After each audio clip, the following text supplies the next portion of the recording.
Chairman.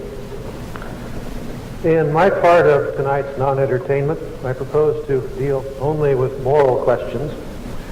Far be it from me to tell my good friend Dr. Warren what to do with his time, but I hope he will do so also and leave evolution for Wednesday and or Thursday, as that would make for a more coherent presentation.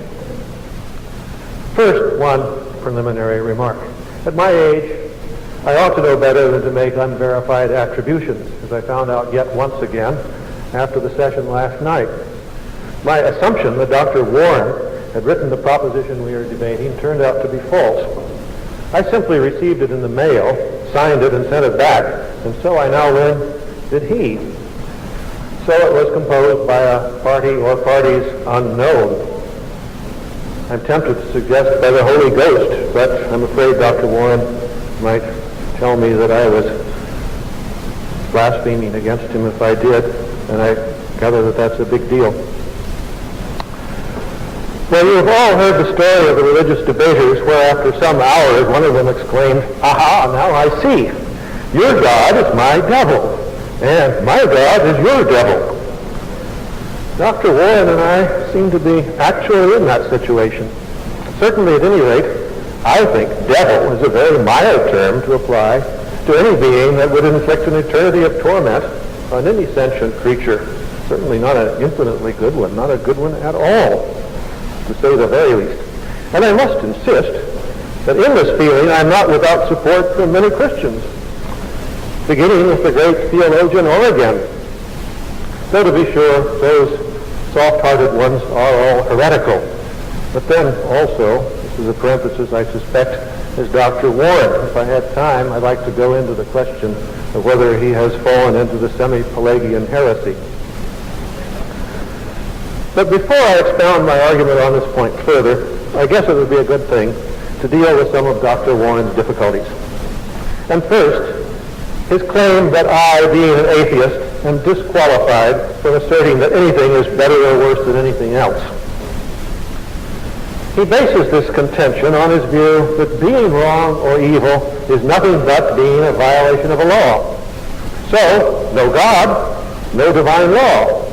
No divine law, no objective standard. For there's nothing to violate then but merely subjective human opinions. So, he says, everything is permitted. At least I'm supposed to say that. But Dr. Warren, all this is topsy-turvy. It's not laws that make conduct evil. It's evil conduct that makes laws necessary.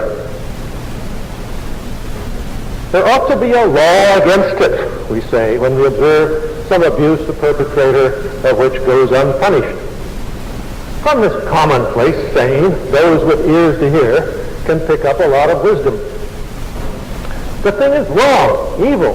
So it ought to be forbidden by law, even if in fact it isn't. Nearly every philosopher and theologian would say that it would be silly to reply, but since there's no law against it, how can it be wrong? I have to say nearly every philosopher there, because I can think of one exception. It's Thomas Hobbes, the materialist, the monster of Malmesbury, a strange bedfellow for Dr. Warren. Perhaps you will want to reply that you are talking about divine law, which is a different case. But it isn't. It has been generally and reasonably held since Plato wrote his little dialogue Euthyphro that God forbids adultery, murder, and so on because they're wrong, as he, with his infinite intellect, clearly perceived. And it's not the case that murder and so on are wrong because God forbids them. Observe the dreadful consequences of getting it backwards. If murder is wrong only because God forbids it, then if God had chosen to command it, it would be right and indeed obligatory. And on this view, God couldn't have had any reason not to make that his commandment. It's completely arbitrary. Now there is some real subjectivism for you to deplore, Dr. Warren. You can have a subjectivism where God is the subject. I think this will be news to Dr. Warren, but it's true. No, Dr. Warren, murder is wrong in the nature of things, which is as objective as you can get. It doesn't depend on your or my opinion. It doesn't depend on God's bias or opinion either, any more than 7 and 5 or 12 depends on my or your or God's opinion or commandment. Well, what is wrong or evil about murder? Notice that I don't ask what makes murder wrong. That's the wrong question to ask. Nothing makes murder wrong. It just is wrong. Just as nothing makes 7 and 5 be 12. They just are. Well, I'll answer my question. What is wrong about murder?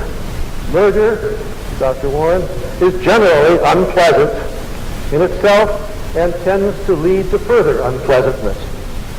In a community where there are very many murders, people tend to be touchy and insecure, and so on. The quality of life is lowered.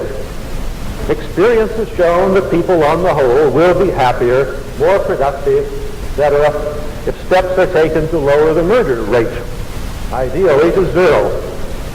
These, I know, are very pedestrian facts about murder, but they do answer your question, Dr. Warren, or at any rate the question you should have asked, namely what's wrong with murder.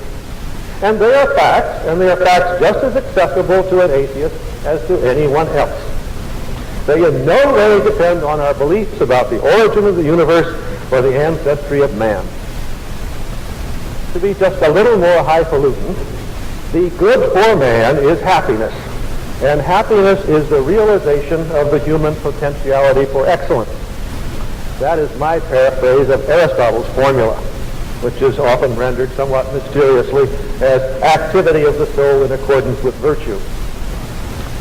Or to put it in the language of some groups with whom I live in proximity, it's doing your own thing, man. The standards, the absolute, the objective standards, if you will, that Dr. Warren keeps crying for, are there all right.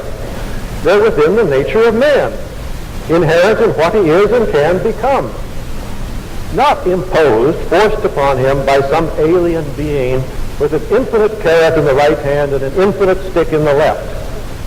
If this does not satisfy Dr. Warren's authoritarian cravings, that is too bad, but it is his problem.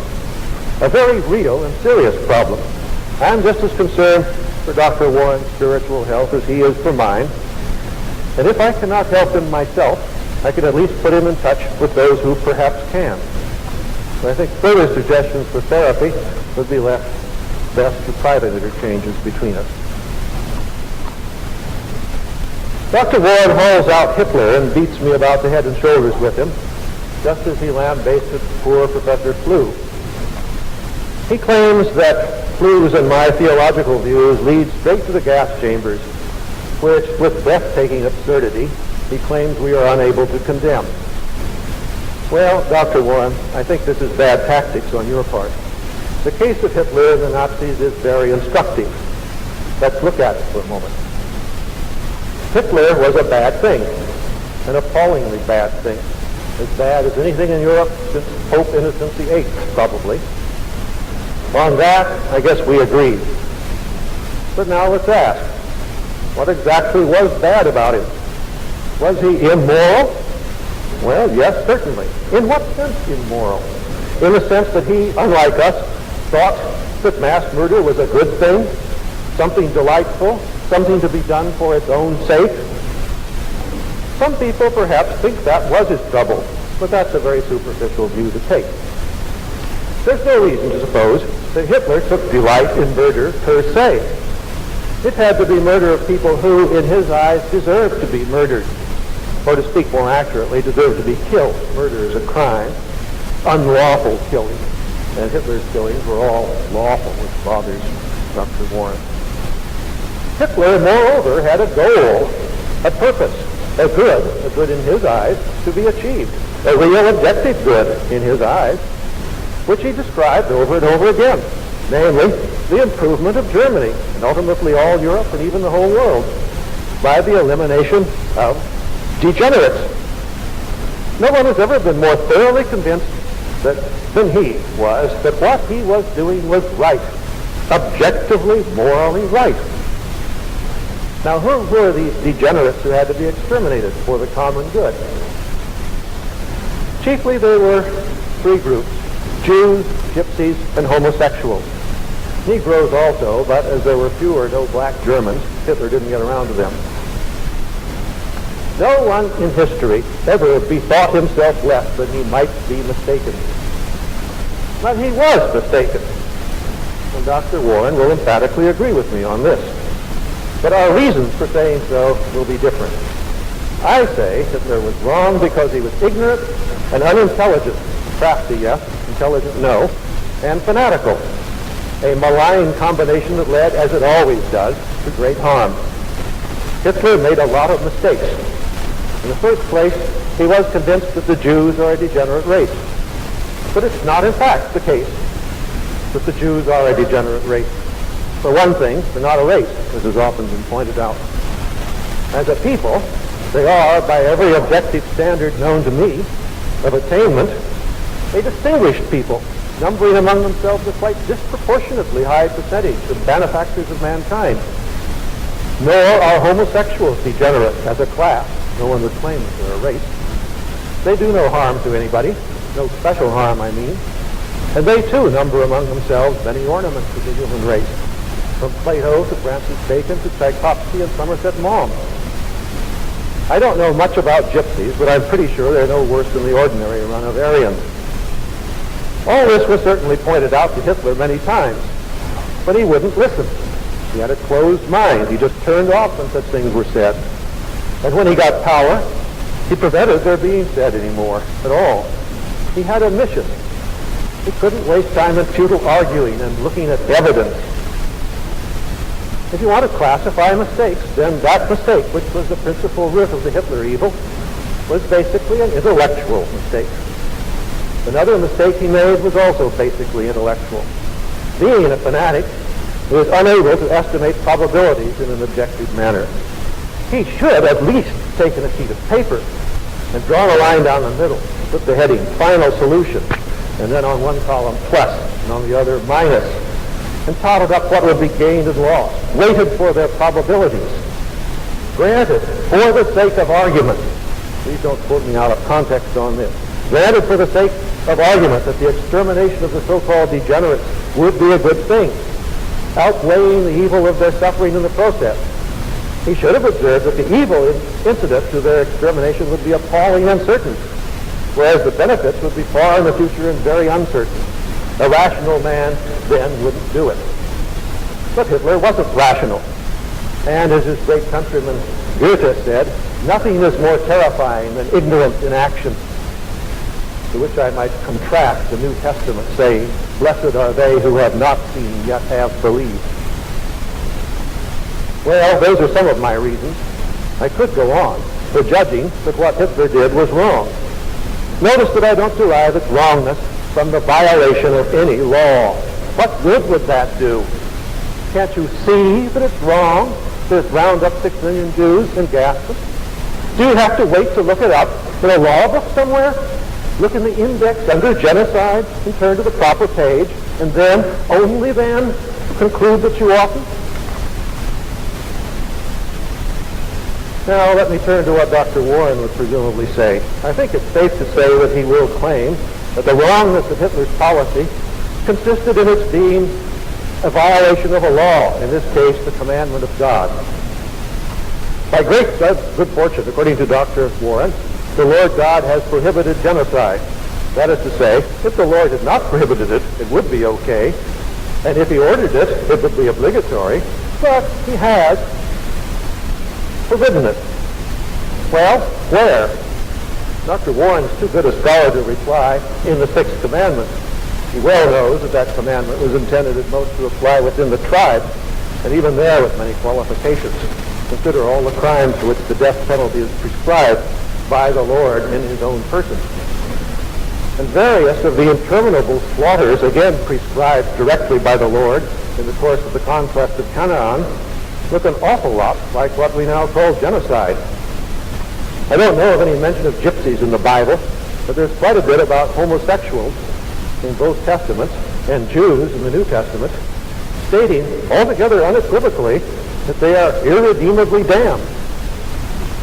I don't know that Hitler appealed to these texts, but he most certainly could have, to show that he was doing the Lord's work and nothing else. Well, suppose I'm wrong about this. I'm not, Dr. Warren, admitting that I'm wrong. I'm supposing that I'm wrong. Maybe I've overlooked some text. Maybe the Lord changed his mind after writing the book of Joshua. Or maybe one could lean very heavily on the text, "Vengeance is mine, saith the Lord." Or, being interpreted, "You leave him alone, Adolf, I'll get him." Well, let's suppose that that's the message. Again, for the sake of argument. I don't know until Dr. Warren tells me that that is the message, but suppose it is, that you're not to gas the Jews, and God commands it. Why didn't that message get to Hitler? There was no lack of preachers and priests in Germany. Their duty, what they got paid for, was precisely to get across the Word of God. And if the word in this case was gassing the Jews is a no-no, why didn't they deliver it as one man? All honor to Bonhoeffer and Niemöller and the others who did just that. But what a pitiful handful they were. It's well known, or ought to be, that not just the majority, but the overwhelming majority of German clergy, that right along with Hitler, gave him no trouble at all, supported the war effort like good Germans. The Wehrmacht was as well chaplained as any other army and better than a lot. Nor is it a secret anymore that Pope Pius XII hoped for Hitler's victory and even actively furthered his cause. We must ask, moreover, how it was that Hitler was able to get his literally insane policy put into effect. He was but one man, and there is no such thing as literal one-man rule. Any ruler has to depend on the willing cooperation of many people. Well, as everyone knows, in the matter of exterminating the Jews, Hitler had a big base of pre-existing anti-Semitism to go on. And where did this come from? It's a historically complex question. I can't claim that anti-Semitism is solely due to Christian religious prejudice, but I can and do claim that it is certain that that was and continues to be by far the most important factor in it. Jews are Christ killers. Matthew 27, verses 24 and 25, I quote, "When Pilate saw that he could prevail nothing, but that rather a tumult was made, he took water and washed his hands before the multitude, saying, I am innocent of the blood of this just person. See ye to it. Then answered all the people and said, His blood be on us and on our children." End quote. A text which in its ultimate effect, which we haven't yet witnessed, is beyond doubt the most horrible sentence ever written. Dr. Warren, if I had been hired to present your case, I would have been very careful to leave Hitler out of it.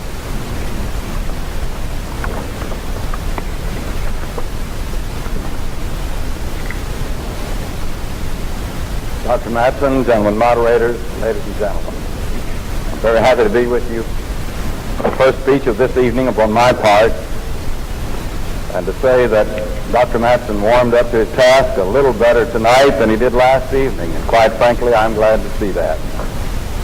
I want to correct the last thing that the thing that he ended with, however, in his implication that Christianity is anti-Semitic, or that a great deal of anti-Semitism should be laid at the feet of Christianity. That is simply as false as any statement could be. In Romans chapter 1, verses 16 and 17, the Apostle Paul said, after indicating that he was ready to preach the gospel to them that would Rome also, said, For I am not ashamed of the gospel, for it is the power of God unto salvation to everyone that believeth, to the Jew first, and also to the Greek. For therein is revealed the righteousness of God from faith unto faith, as it is written, the righteous shall live by faith. If ever there is any persecution of a Jew simply as a Jew, it certainly cannot be ascribed to Christianity, Dr. Matson. The first Christians were Jews, and for a good while the only Christians were Jews. There is nothing anti-Semitic in any page of the Bible. I should like to point out that I'm going to follow the plan of answering Dr. Matson by dealing with the basic issues with which he has dealt, and not simply going item by what he has said, though I will cover all that he has said if my time allows. I do want to give attention to his questions for just a moment, most of which he overlooked. But I do want to give attention to this one, for it is one which philosophers of his particular kind have ordinarily given a great deal of attention to, especially as he indicated his good friend Dr. Flew, and that is the matter of falsification. I ask what would have to occur or to have occurred to convince you that your proposition in this debate is false. They are fond of saying that if you cannot tell me what would falsify your belief that God is, then your proposition is meaningless. Here's Dr. Matson's answer. He had something here and scratched it out. I don't know what it was, but at any rate, he wound up with this. Nothing, since negation of my proposition is self-contradictory. I recall the words in Luke chapter 16 and verse 31, where the word is said, if they will not believe Moses and the prophets, they will not believe even if one would rise from the dead.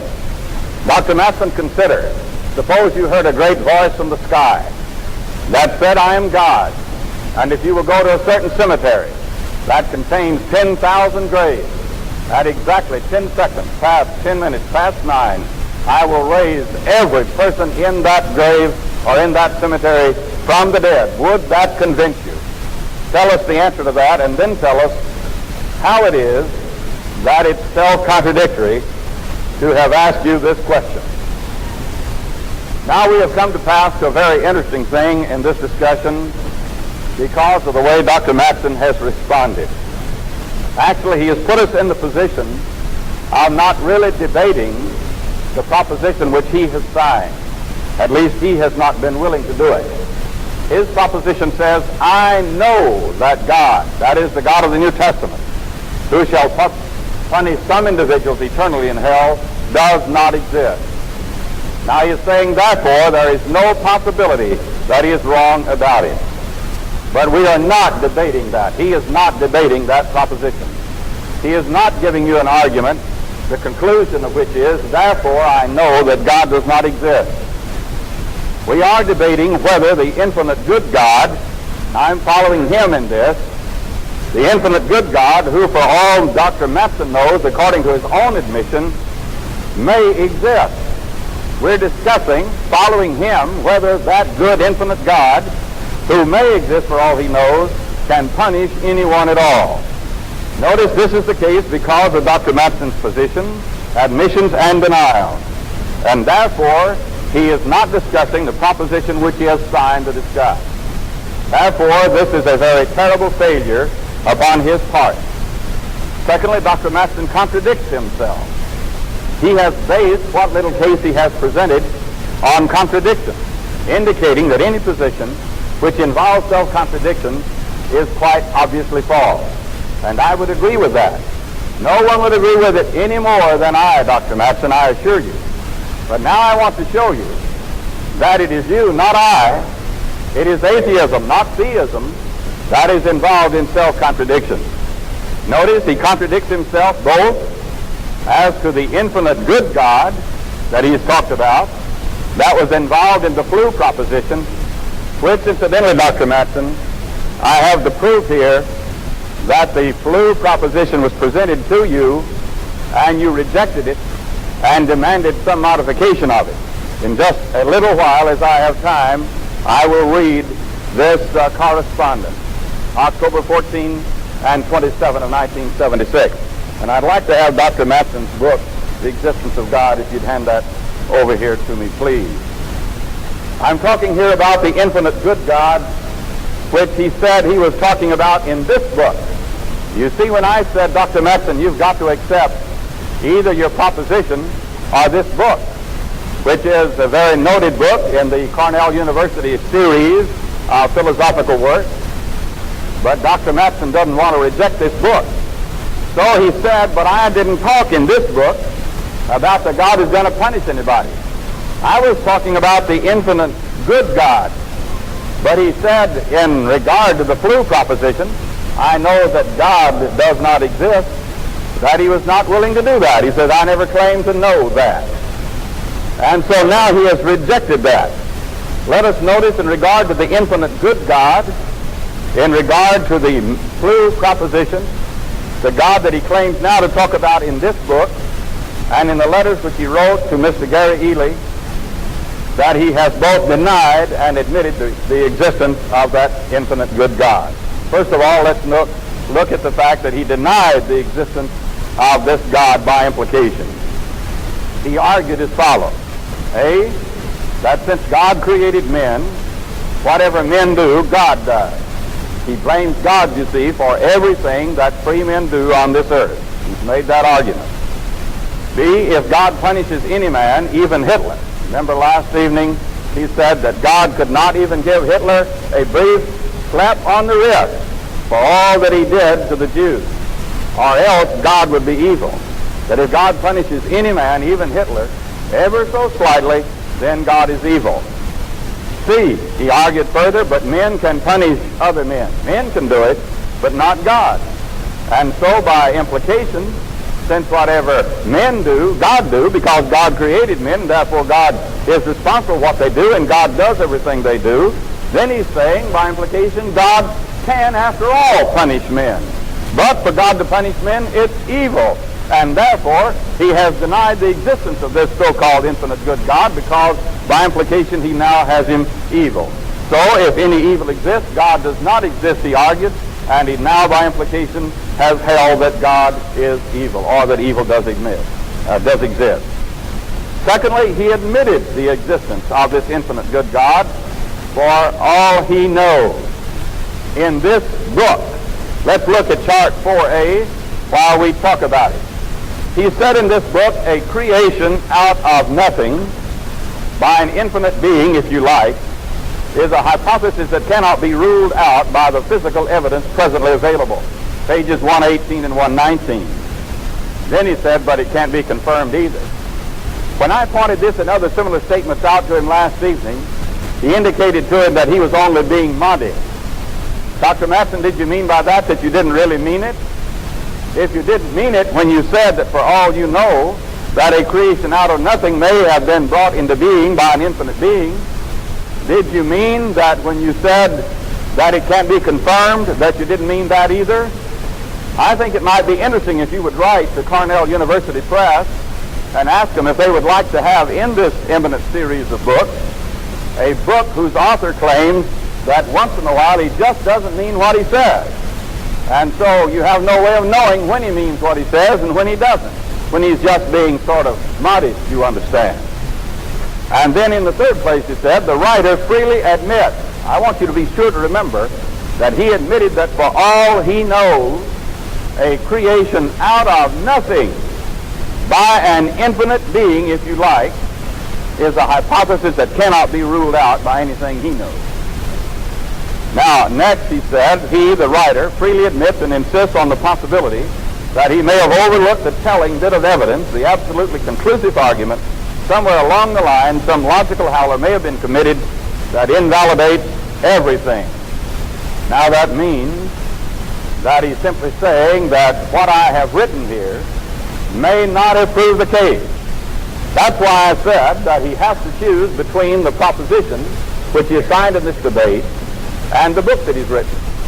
That's the problem that Dr. Flew faced all the way through, and he was honest enough to come up and say, quite frankly, well, that's a problem I'm having a great deal of trouble with. I don't know whether to say I'm an agnostic or an atheist. So you see, he has denied the existence of this infinite good God that he tried to differentiate between what he now, I suppose, by implication means the infinite evil God of his proposition. Now we look at the God of the debate, that is, of Matson's proposition. He has both admitted and denied this God as well. I want to keep before you the fact, and the whole debate can stand right here, that he has both admitted and denied the good God that he talked about in the Flew debate and in his book, And he's denied and admitted the evil God that he talks about in his proposition. Notice this admission. In his first speech last evening, and this is off the tape, there's no question about his saying it. I suppose he's just being a little overly modest maybe when he made it. I just might be possibly wrong, in which case I would be damning him to hell.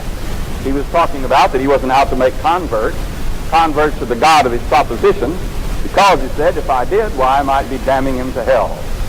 You see, he is there making a clear admission that he might be wrong about the proposition that he had affirmed. Therefore, he's admitting that for all he knows, the God of the proposition that he's affirmed may admit. But then he turned around and denied it. He said further in the second speech last evening, and I quote, I could not possibly be mistaken about it. That is, about the existence of the God of his proposition. Thus, Matson is guilty of self-contradiction twice at this point. First, of the infinite good God, and these are his differentiations, not mine. There is only one infinite God, and he is good. But I'm using his argumentation and showing how he's guilty of self-contradiction.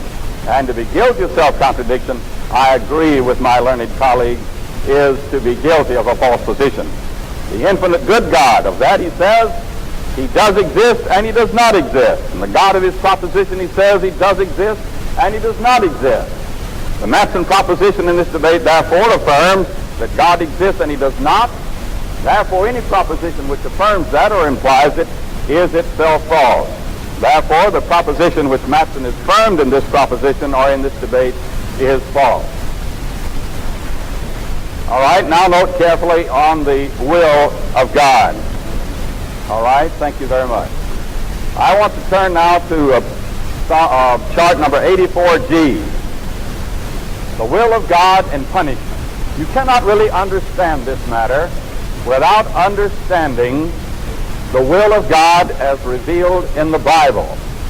Now, it is one thing for a person to prove that God, the infinite being, exists. Now, when one says, but I object because of evil, because of eternal punishment, then we turn to a process of showing that the entire matter of Christianity does not involve a logical contradiction. Now, we look first of all at God's ideal will. Dr. Matson has paid no attention whatever to these matters that I have brought before you. God's ideal or intentional will stated what God would have to occur as the ideal, and that is that man would never sin even one time. My little children, these things write I unto you that you may not sin. 1 John chapter 2 and verse 1. And in the very beginning, when God made man, male and female, he told them not to sin, as it were. He gave them instructions. It is God's intentional will that no human being would ever sin one time, that all men would believe in, love, and obey him in every moment of their lives. And yet God has given man free will. Now man can defeat that will of God. He can exercise his freedom and do that which is against the will of God. But then you must understand there is the will of God in the circumstance of sin, even in the face of man's sin. It is the will of God that none should perish, that all should come to repentance. 2 Peter chapter 3, verses 9 and 10. Even though we deserve death, Dr. Matson overlooks completely the matter of retribution, of what we deserve for sin, but we'll come to that in a moment. But even though we do deserve to be punished, and that forever, and the only way we would know what we really deserve for sin is that God would reveal it to us. Spiritual death, separation from God forever, Romans chapter 6 and verse 23. It is the will of God that while we're on earth, even though we have fallen into sin, that we will respond to his grace and mercy. The gift of his Son, as Jesus Christ said, come unto me, all you that labor and are heavy laden, and I will give you rest. But God will extend his mercy only during this single probationary period that we have between the time we reach the age of accountability and the time of our physical death. And then there is the ultimate will of God, which cannot be defeated, even though God's ideal will and his circumstantial will can be defeated. For God's ultimate will is to bless eternally all of those who come to him in loving obedience, taking advantage of the blood of Christ his Son to wash away their sins, and apart from the shedding of blood, There is no remission of sins, Hebrews 9:22, and only the blood of Christ can do so, Ephesians 1:7. To eternally bless all those who will respond to him and to punish eternally all of the wicked. As we found in Matthew 25:46 last evening, those who are on the right hand, that is the righteous, shall be ushered into everlasting life, and those on the left to everlasting punishment. We must understand also in the next place, as we look at chart 36, Y and Y1, the goodness and the severity of God in relationship to the atheist argument from evil. In general text we see in Romans chapter 11, verse 22, the Apostle Paul declares, "Behold then the goodness and the severity of God." You have a distorted, incomplete picture of God if you look only at the goodness of God. And atheists and agnostics such as Dr. Matson and Dr. Flew, perhaps in all honesty, have simply failed to see that God is as infinite in holiness, righteousness, and justice as he is in law, in love, in goodness, and mercy. Paul says, "Behold the goodness and the severity of God." There are really only two paths set out before man. Even in the Old Testament, Moses, speaking by the power of God's Spirit, said, "I set before you this day a blessing and a curse," and made clear that the blessing was if you will live in obedience to the will of God, and a curse if you do not. And Jesus said in Matthew 7:13 and 14, "Enter ye in at the narrow gate, for wide is the gate and broad is the way that leadeth unto destruction, and many are they that enter in thereby." So the goodness of God is seen in many passages, such as John 3:16, "For God so loved the world that he gave his only begotten Son, that whosoever believeth on him should not perish, but have everlasting life." And his severity is seen in the fact that he will punish those who are willfully disobedient. Look at 36Y1 for a moment. In order for Dr. Matson to establish anything at all, he's got to show that there is absolute contradiction, absolute incompatibility between the goodness and the severity of God. But I submit to you that a God that would simply tolerate sin, as Dr. Matson alleges, could not even give a slight slap of the wrist, even to such a heinous criminal as Adolf Hitler, by way of punishment for his sins, is simply not understanding the whole subject of God in the first place. I submit to you that you must, in order to understand the whole problem of the single, the one and only, by his own admission, the one and only argument he has is the argument from evil, and you cannot understand it unless you understand the nature of the God about which we are talking, who is infinite in all of his attributes. Now let me say just a word about the Nazis in the closing moment of our study. Dr. Matson has indicated that you can just see that it's wrong without any objective reference at all. But you see, the Nazis didn't see that. The Jews saw it, but the Nazis didn't. The rest of the world, at least most of the rest of the world, saw it. Are we seeing it in Cambodia today? I have read and read and read of the writings of men of agnostic and atheistic persuasion, and they simply cannot get away from the fact that there are some deeds that are better than others. There is good and there is evil. There is high hope, there is moral progress, and there is moral degeneration. You cannot go away from that. There is something to go away from.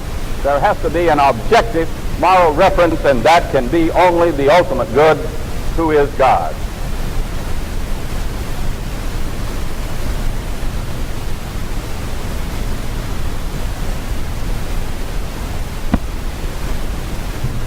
I want to thank Dr. Warren for his many plugs for my book tonight and last night and perhaps to come.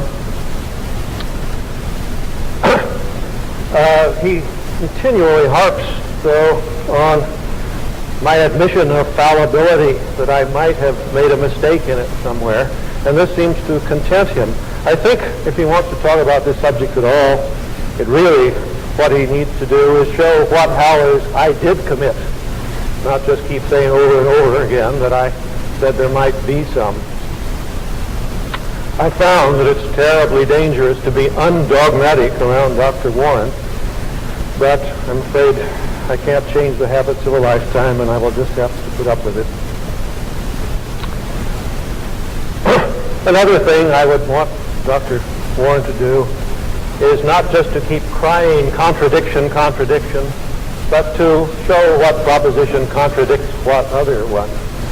That certainly hasn't been clear to me in the cases that he's brought out, but perhaps I'm particularly stupid and everybody else gets it.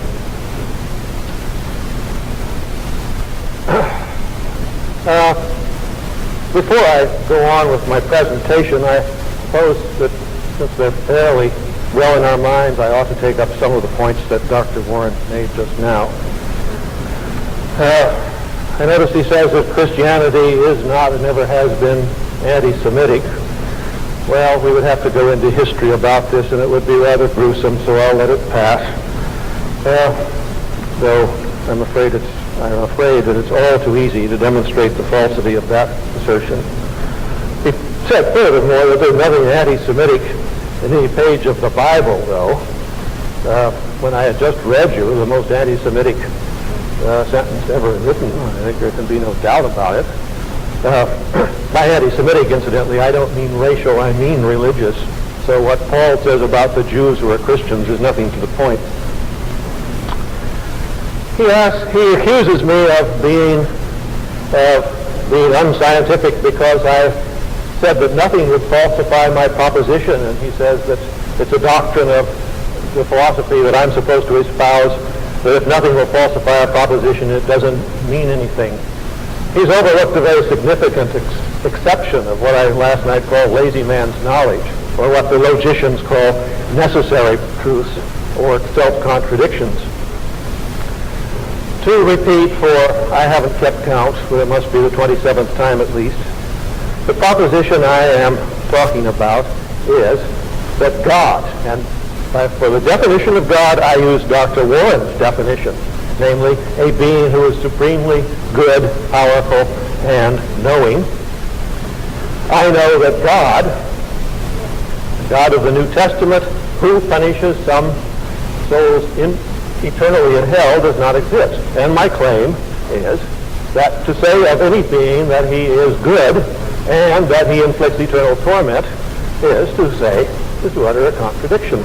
And consequently, the proposition that I'm defending is a necessary truth.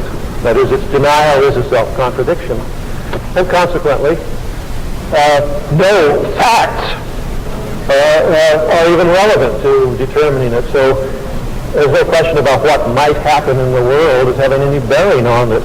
Just as nothing that happens or could conceivably happen in the world would have any bearing on whether 7 and 5 are 12, or whether triangles have 3 sides. This is a very elementary point in logic. I didn't think I would have to instruct Dr. Warren in it, but I hope that he's got it now. He says that I'm not debating the proposition. Well, I have just restated the proposition. I leave it to you to decide whether I've been debating it or not. Last night, Dr. Warren amazed us with the modus ponens and the disjunctive syllogism. Tonight it's God's ideal will and circumstantial will, but it will avail him nothing, as I shall now try to show.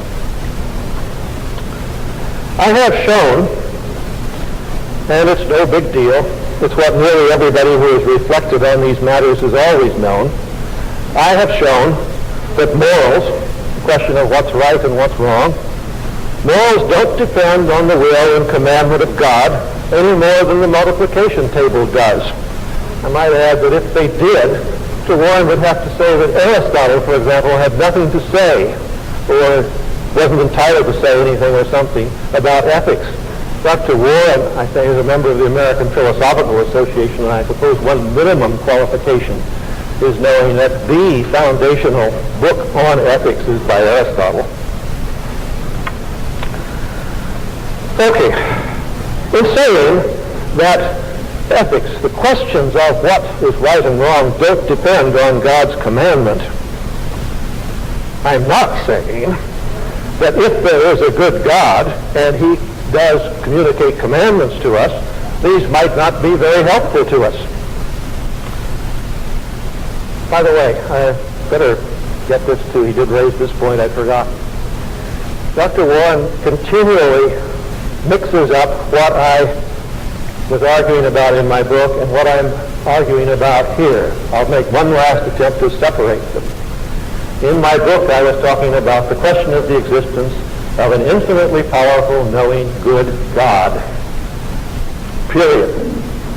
In these debates, I'm talking about the question, or generally talking about the question, of an infinitely knowing, powerful, good God who eternally torments some people.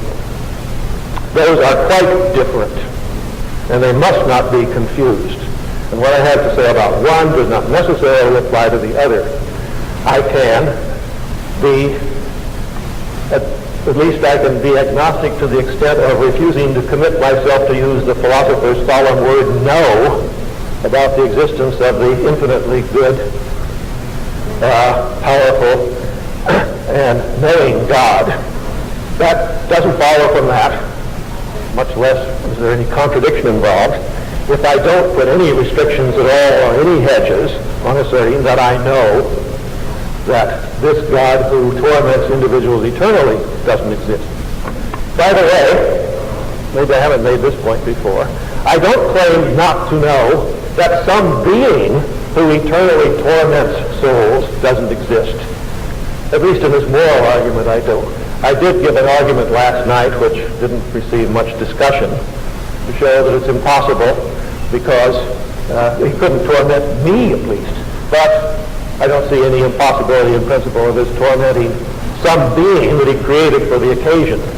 But then he wouldn't be, in my understanding of the term God, he would be the devil.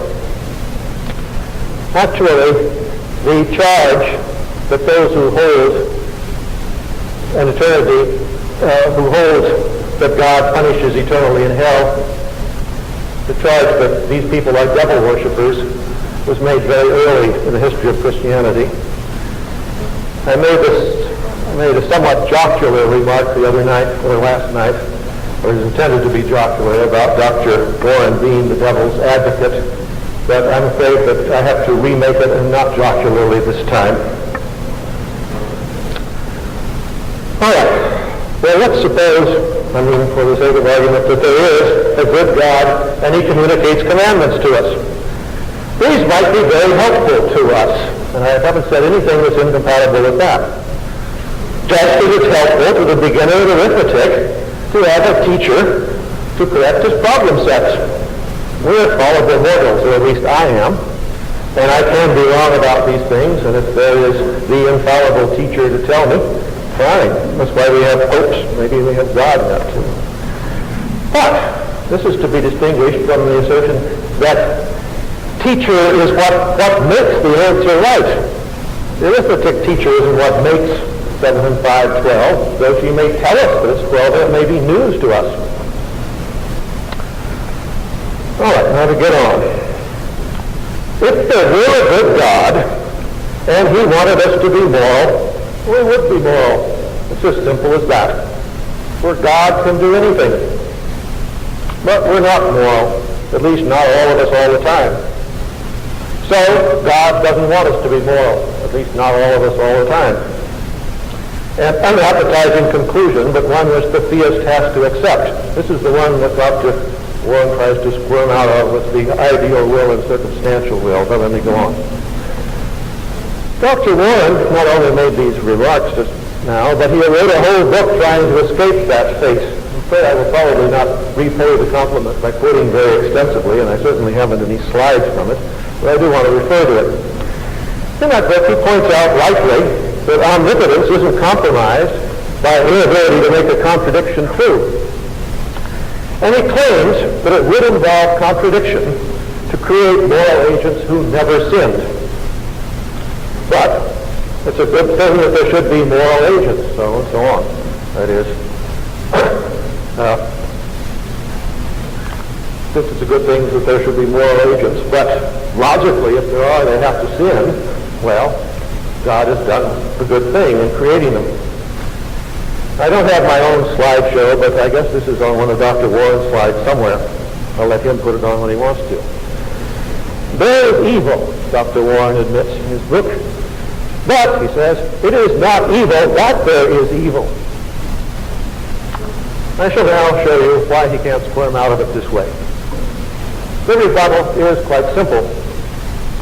If a task really involves a contradiction, then it can never be accomplished, not even in one single instance.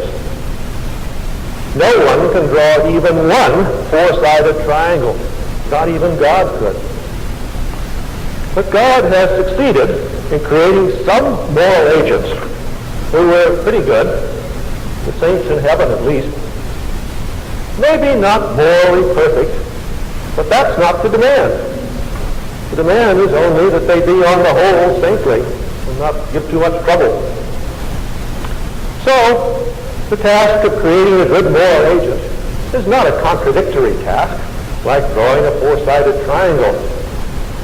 No task that has been accomplished can be a self-contradictory task. I hope that's clear. And it's not even any big deal.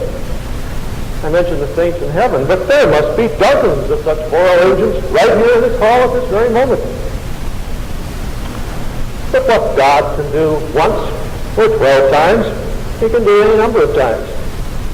So, there's no least shadow of contradiction in the notion of an earth entirely populated by saints. Well, I don't think that's what we have in fact. Do you? So, we're back with the old refrain.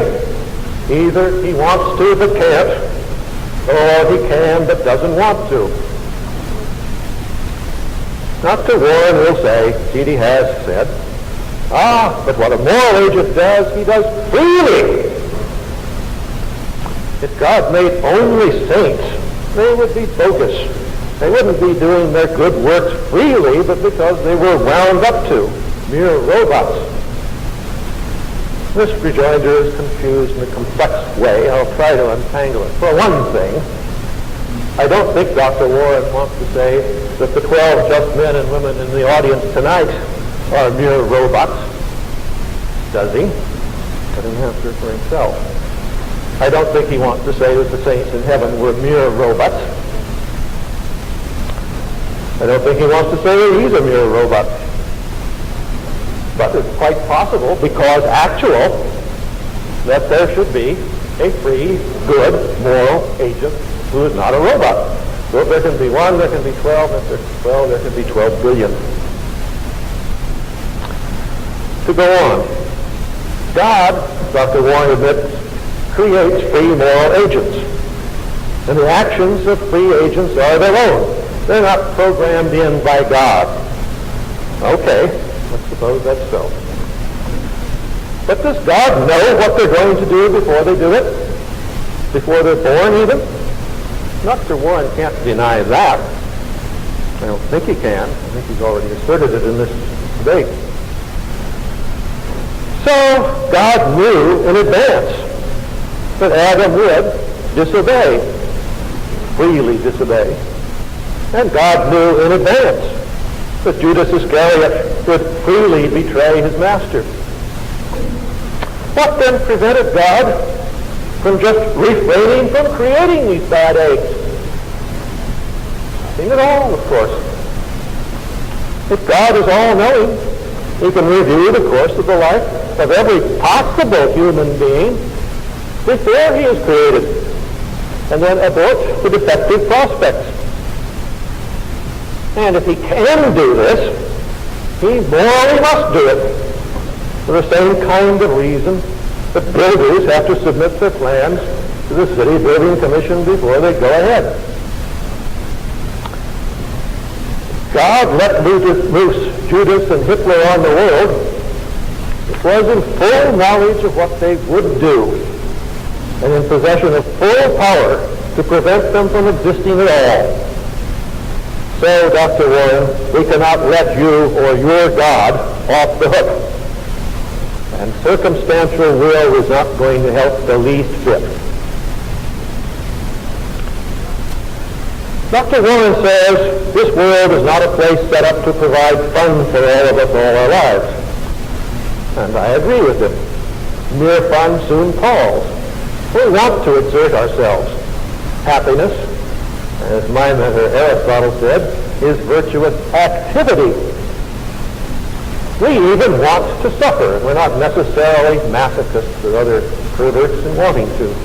We want to suffer in sports, explorations, great achievements of all sorts. Would it even be interesting to climb Mount Everest if there was no suffering involved? But all that's not evil according to Dr. Warren. All that can be provided without any moral evil at all, any bad will.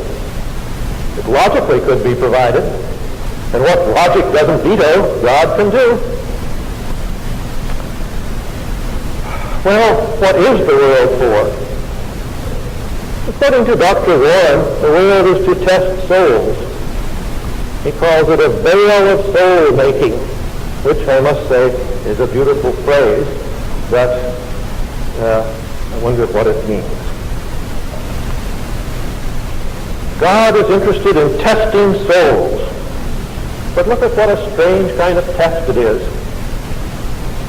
God knows the results in advance. Dr. Warren cannot by any means deny that. So why have the tests? Wouldn't it be an insane aircraft engineer who knew by his calculations already which of his planes would perform okay and which would fall apart in the air, killing the test pilots and innumerable school children on the ground, but who went ahead and sent them all up just the same? Dr. Warren, when you design aircraft, you go back to the drawing board when your model fails in the wind tunnel. And the procedure that a mere human engineer can follow, and is indeed morally obligated to follow, can certainly be followed by omnipotence. And I repeat, in case you missed the point, that it is nothing to the case to say that the aircraft is a mere machine while a human being is a free moral agent. The analogy is perfectly valid in the relevant respect, which is that both engineer and God know in advance what is going to happen if this contraption gets off the ground. So, God, if he is omniscient and omnipotent, and yet creates sinners, is not, logically cannot be good. So God, as Dr. Warren defines him, does not exist because he logically cannot exist. QED for the 17th time. This is so even if all that is attributed to God is the creation of the people we find around us in the world. But God, Dr. Warren's God, remember, is a lot worse than that, because he goes ahead and punishes the ones that don't pan out. I will take that question up, a very interesting one, I hope, in my third 20-minute period. Thank you.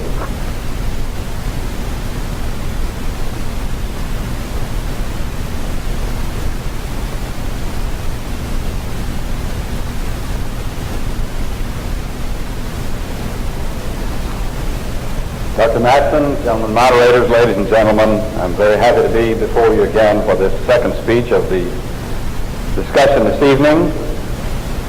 I appreciated in some ways Dr. Matson's speech. I think, as I indicated before, he's warmed up to his task a little more, and I think that's helping to make the discussion a little more what it ought to be.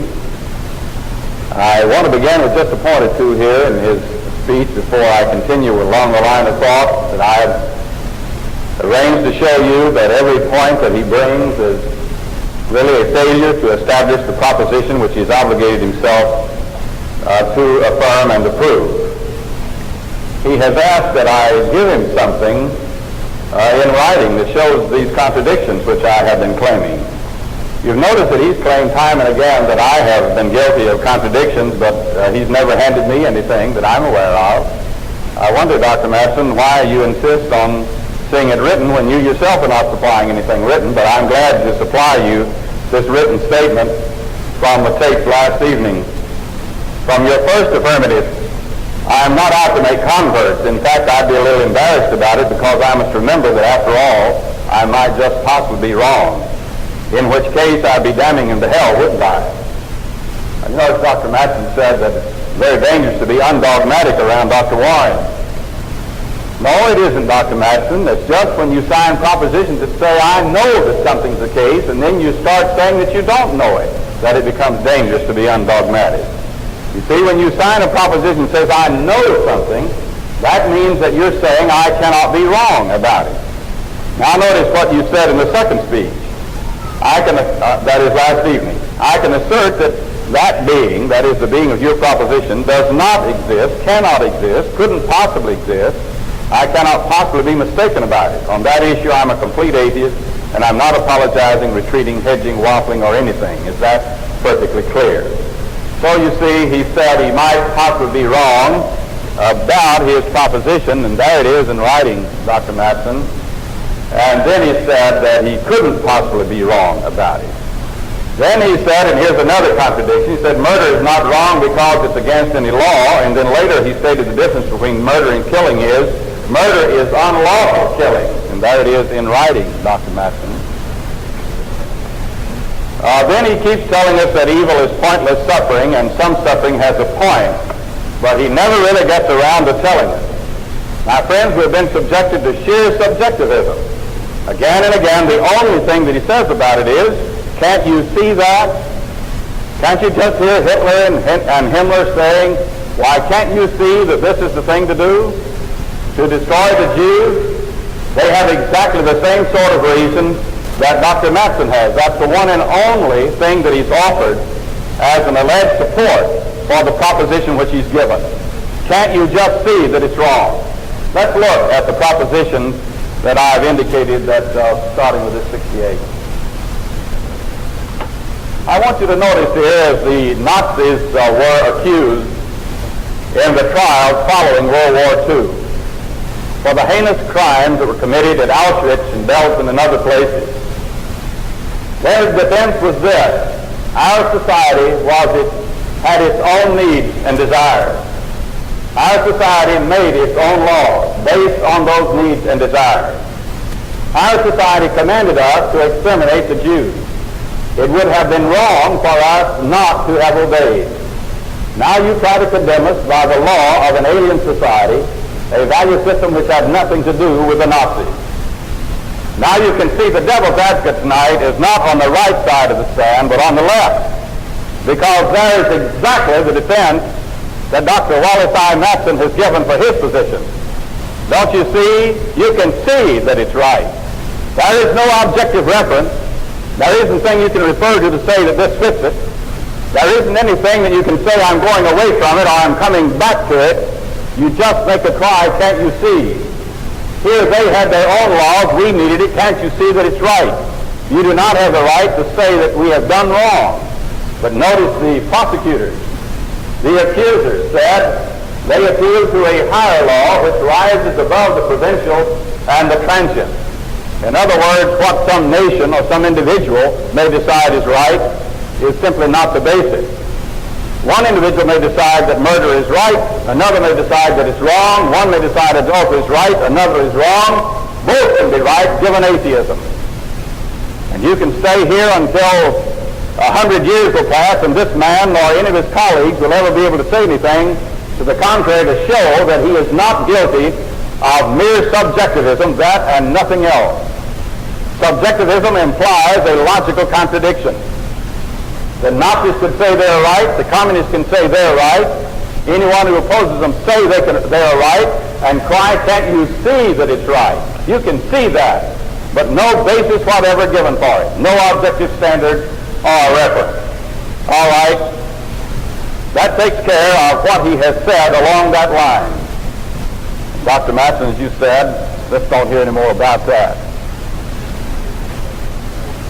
All right, now let's look at chart 84 and 8, reasons for punishment. You can't really understand this argument from evil as the atheists give it. You can't understand the truth about it and understand how to reply to what they're saying unless you understand the reasons for it. As I indicated before, it is not difficult to see from the things about us, even from our own bodies, from our own beings, that God, the infinite being and self-existent, exists. Well, when one raises an objection, but he cannot exist because a contradiction exists. Because if you claim that he's good and yet he punishes somebody, even if you slap him on the wrist, that would prove to be a self-contradiction, and he cannot exist. He cannot punish evil. He may be good and loving, but he cannot be holy and righteous. And now let us look that men suffer for various reasons. For example, God has made this world to be inhabited, Isaiah 45. God made it for a purpose. It didn't just happen. You notice how Dr. Matson has wanted to stay completely away from the eternality of matter, from life coming from non-life, posing as if that were merely my problem. But Dr. Matson, it is your problem. You're the one who must explain the eternality of matter and how life came from non-life, when in your book you have said that spontaneous generation simply does not occur, that no life comes except from seed. Therefore, evolution is false, and if evolution is false, atheism is false. Will you please tell us how the first living things got here if evolution is not true? Now let us notice that we suffer in this life because sometimes of our own sin, because sometimes of ignorance or carelessness, sometimes of the sins of others. But if God, who is infinite in goodness, punishes men, for what reason does he do so? I want to be talking now about God punishing man and his warnings concerning that punishment. First of all, I suggest deterrence. Stated, first of all, God warns man of punishment and actually punishes them in order to deter them from sin and or from further sin. God warned man that if he ate of the tree that was in the midst of the garden, which he'd instructed them not to eat, that they would surely die. Hebrews chapter 3, verses 12 and 13 warns against men falling away. Deuteronomy 11, 26 and 28, and on and on and on through the Bible. God warns man of the consequences of living a life of disobedience or of falling into sin. And then there is the matter of reformation, of changing a man after he has fallen into sin. Stated, first of all, God warns man of punishment and actually punishes them in order to lead them to reform their lives. We see this in Matthew 3, verses 1 to 11, Revelation chapter 2, verses 1 to 7, where he wrote to the church at Ephesus. It had left its first love. Here is a warning from the sacred scriptures that you must repent or else there will be punishment. On and on and on we could go. The Bible is simply filled with passages of this kind. Reformation, then, God warns man of punishment and actually punishes them to lead them to reform their lives. When men fall into sin, God still loves them. God doesn't want anybody to perish. He doesn't even want Wallace Matson to perish, in spite of the way he's talking in this debate. If he were to repent, God would receive him in loving arms if he'd obey the gospel of Jesus Christ. As we find this in Numbers 13 and 14, where Israel in disobedience turned back away from the way God would have them to go. But the men who were faithful, God carried on into the land. Revelation 2 and 3, where God warns various churches having already fallen into sin. And then here's the matter of retribution, of what sin actually deserves. I want you to consider, among other things, the evil of atheism, what it's doing to our nation, what it's doing to the world. The very heart and core of communism is atheism. It holds that nothing exists but materialism. There is no God, there is no spirit. They, in consistency with that position, say there is no absolute good, there is no absolute evil. Good is whatever advances the predictions of the dialectic, whatever then advances communism. They are more honest in their position than is Dr. Matson, who tries to hold hands with both sides and to say there is no God and yet to say there is absolute truth and there is absolute good and evil. Dr. Matson needs to take a lesson from the communists and the communist humanism and recognize that they are being honest and forthright in recognizing the logical consequence of that doctrine. But what does man deserve because of sin? And how would he possibly know? If there is a great eternal God, and if he does have a law, an instruction which he's given to man, if the Bible really is the Word of God, as it warns that man must live in obedience with it, how would Wallace Matson possibly know what ought to be the punishment for sin? No one could possibly know unless God would tell us. And he tells us in two basic ways. The way of the price to get out of it, the price of the Son of God. You could not do it by the blood of bulls and goats, Hebrews 10 and 4, but you must do it by blood, and only by the blood of Christ, Ephesians 1 and 7.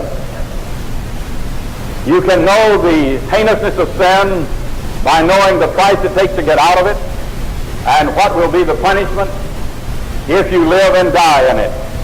And the Bible teaches in Revelation chapter 20, verses 10 to 15, that at that great and awful day of the judgment, those whose names are not written in the book of life shall be cast in the lake that burns with fire and brimstone, which I understand to mean, just as heaven is described in symbolic terms. Of course, heaven is not a literal wall made of jasper or gates of pearl or streets of gold.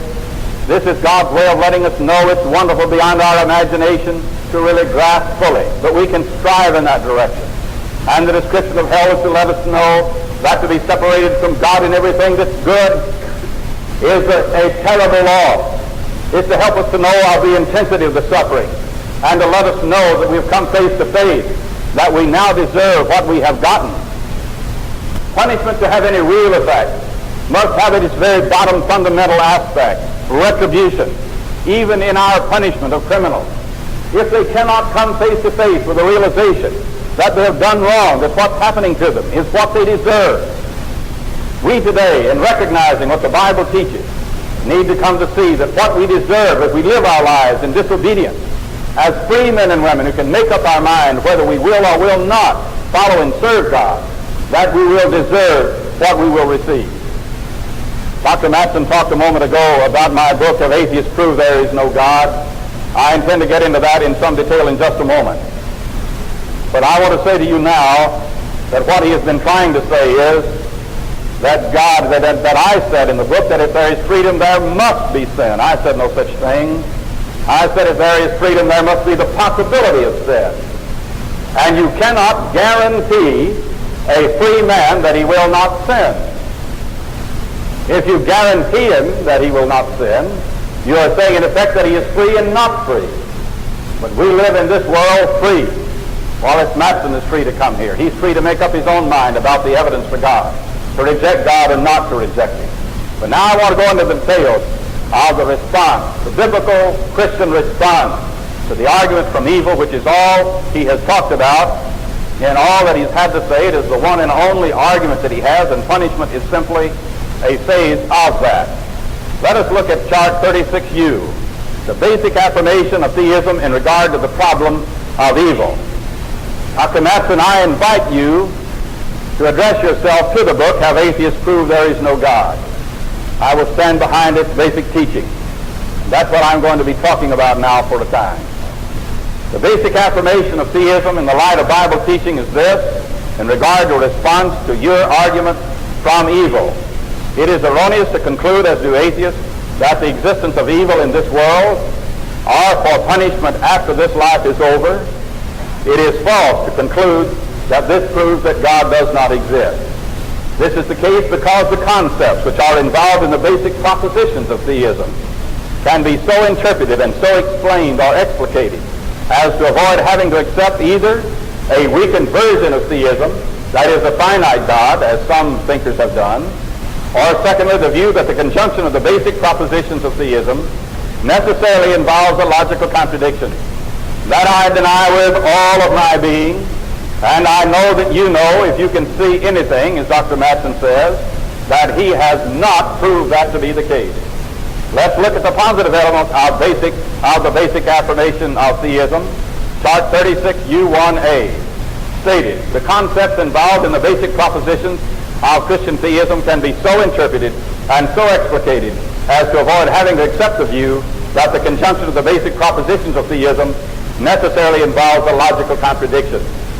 It will take something more than the mere assertion of Dr. Wallace Matson from Berkeley, California, to make that point stand. And I shall submit to you that there is no contradiction between any two or among more than two of these basic propositions. When the basic concepts of theism are understood, they are seen to be logically compatible with one another, but they do not, as the atheist alleges, involve a logical contradiction.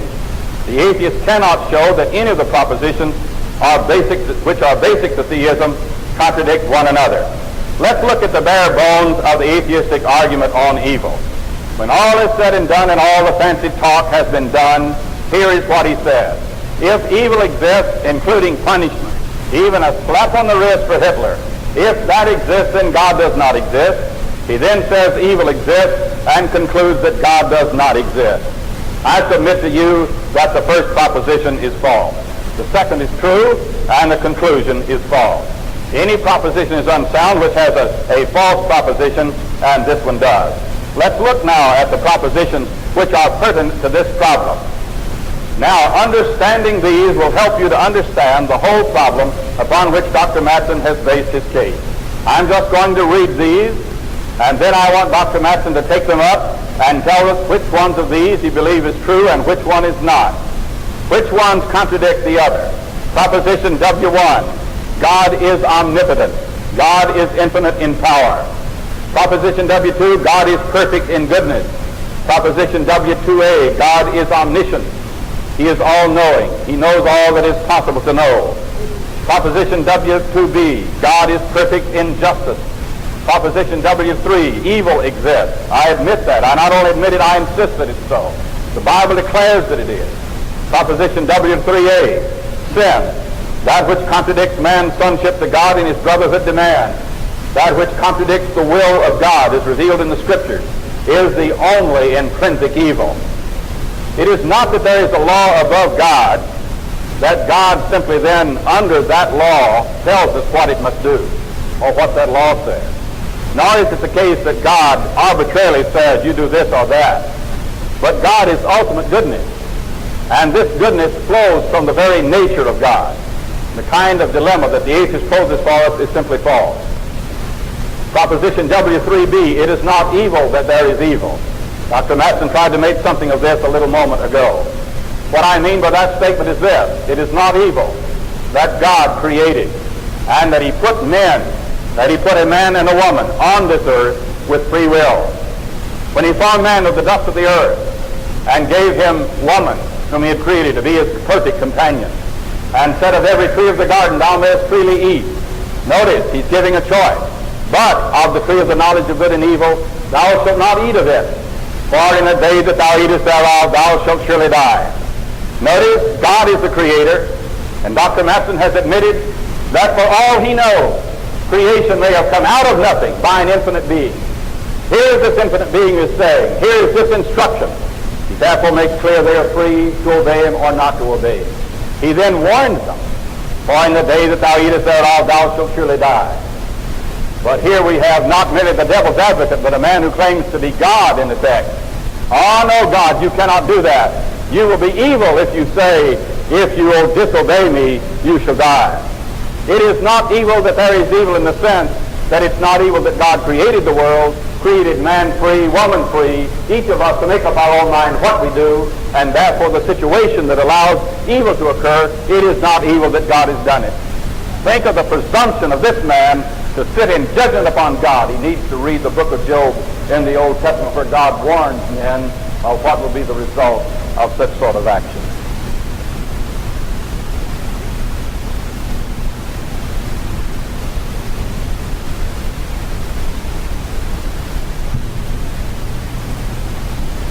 Please tell me if you can't hear me, or I'll put that on. Well, Dr. Warren has handed me a couple of contradictions. Well, I hope I won't have to spend too much time with that. The first one is, he quotes, murder is not wrong because it is against any law. And the second one is, murder is unlawful killing. If we substitute for the second and the first, we get unlawful killing is not wrong because it is against any law, which so far from being a contradiction is a perfectly sensible statement. I'm not going to spend any more time on elementary logic lessons for Dr. Warren. The second one, where I said that I wasn't out to make converts, I might be wrong and I'd be damning somebody to hell. I was speaking loosely, I admit, and I apologize and I beg your pardon and I won't ever be modest again. But all I meant was See, I'm speaking very lamely, as Dr. Warren knows. All I meant was that, after all, Dr. Warren's God was my devil. Might just possibly exist. I don't think so. But if he does, he's lying in wait for all kinds of people. And you can't be too careful. I'll take my chances, but I don't want to get anybody else in trouble. Dr. Warren says that doesn't think much of my statement. Can't you just see that it's wrong to gas all these Jews? He says, well, the Nazis couldn't see it. They thought they were doing good because some greater good than the evil of this would come of us. They were wrong, as I tried to point out. That's, of course, giving them credit for some kind of truly kind of rationality. I wouldn't do that. I would say they weren't. And their followers went along with them, I repeat this point, mainly because they were Christians. As for the question of Nazi laws and whether the people who did these things were following their laws, I don't want to get into that can of worms. That brings up the Nuremberg trials. The whole question, why this is a difficult question, is that the Nuremberg trials involve what plainly are ex post facto laws, which are a very troublesome subject. Our Constitution forbids them, but they were apparently used there. And the complexity of that is something that I just don't think we ought to get into in this debate. Dr. Warren will probably badger me about that, but I'm not going to say any more about it. If he wants to say, I've given up, well, let him. I haven't, though. As for the eternality of matter and life from non-life and so on, Dr. Warren, I see, is in advance putting me out of context on this, but I'll deal with that tomorrow. Deterrence and reformation, I'll come to. Communism. I think Dr. Warren is, he used the odium theologicum last night. Now he's trying to smear me with the communist brush. He's saying that in some respects they're better than I am, or better atheists, or more moral atheists, or franker ones, or something. I'm going to be brief about that. My view is that so far from communists being atheists, they are a religion and specifically a Christian heresy. And that view of mine is not idiosyncratic. I could argue it, but I think we have better things to do. I would just point out, in connection with this, that the only education Stalin ever had was in a theological seminary. Make that if we're going to tar people with various brushes. We can use that one. All right, now I'd like to get on with my main presentation. This is the last 20-minute period I have for it. I was pointing out that God can't be omniscient and omnipotent and create sinners and also be good. I said that's so, even if we just rely on the moral evil we find around us in the world. But I said it's much worse than that because he goes ahead and punishes the sinners. Dr. Warren, I think, has tried to deal with this in advance, well, let me go ahead. We're sort of out of phase. Well, God punishes sinners, and how he punishes them with fire. Dr. Warren still hedges on this fire business. He can't really be a very good Christian and do so. But at least he's willing to admit that the pain is at least equivalent to that of being burned. The authorities I've read on this say that it's fire a million times hotter than anything on earth. And it's not for half an hour, which is the most that anybody, I think, ever took from the Inquisition, but eternally. Certainly any human judge who did anything like this would be forever execrated as a monster. But this is the God of justice, according to Dr. Warren. I think I'm going to dwell on this point a moment. Let's consider Judge Jeffreys and the bloody assizes. You know that story? After the failure of the Duke of Monmouth's rebellion in 1685, Judge Jeffreys was sent to the west of England to deal with the defeated people, who were mostly poor, ignorant peasants who had just sort of picked up a shovel or a hoe and followed behind these leaders and rebelled against King James II. Well, what did he do? He found them all guilty of treason. And what is the punishment of treason? He inflicted this ruthlessly and mercilessly. Punishment for treason is hanging, drawing, and quartering, or it was then. This is a process which I will try to describe to you. You first hang the culprit, but not until he's dead, just to give him a good scare and make it feel unpleasant. Then you cut him down. Then, I hope I have this in the right order, it doesn't matter too much. You rip open his belly. You remove all his intestines and throw them in a fire which you have previously prepared. Then you cut off his genitals. Then you cut off, this is the quartering part, each of his limbs, one after the other. He's usually not still alive at that point, but if so, see, do you end up with the beheading? I'm not sure, but you get the idea. Well, that was what was done to these poor peasants who hadn't had a chance. It was thought, I think with reason, that this was abominable. And the memory of Judge Jeffries and the curses on him from friends and relatives of the victims have not failed to this day. But how utterly insignificant that is compared to God's punishments. For treason to the king, Jeffrey sentenced a man to be hanged, drawn, and quartered. Well, treason to the king is a pretty severe penalty, and it was against the law. But now take God's law. For goofing off for 10 minutes and not repenting, sloth is a deadly sin. God will burn me forever. If that doesn't shock your sense of proportion, there's no use my talking to you anymore. Why, indeed, has anybody dared to maintain so monstrous a doctrine? The history is interesting and ironical. The only attempt to defend this in some kind of rational way that I know of goes this way. And I think Dr. Warren accepts this, but he can tell us. While the sinner is finite, sin, nevertheless, is an offense against the infinite being. So, nothing less than infinite punishment will do. How do you get to that conclusion? Why should anyone think that that's even an attempt at an answer? Only because it arose in the context where, in the common order of things, there were differential punishments according to the status of the victim. If you smote a serf, your punishment would be 2 lashes with the red spaghetti. If you smote the free man, same kind of smite, you'd be smote back. Smiting a nobleman, 50 lashes with the cap. Smiting the king, drawing and quartering. So where does the scale end? Well, we go up to the infinite being, smiting God, and seeing as smiting God, eternal burden. Well, I don't think that argument would have much appeal anymore. It once seemed natural and fitting, but surely not in our democratical era. I guess we're all relativists now or something awful.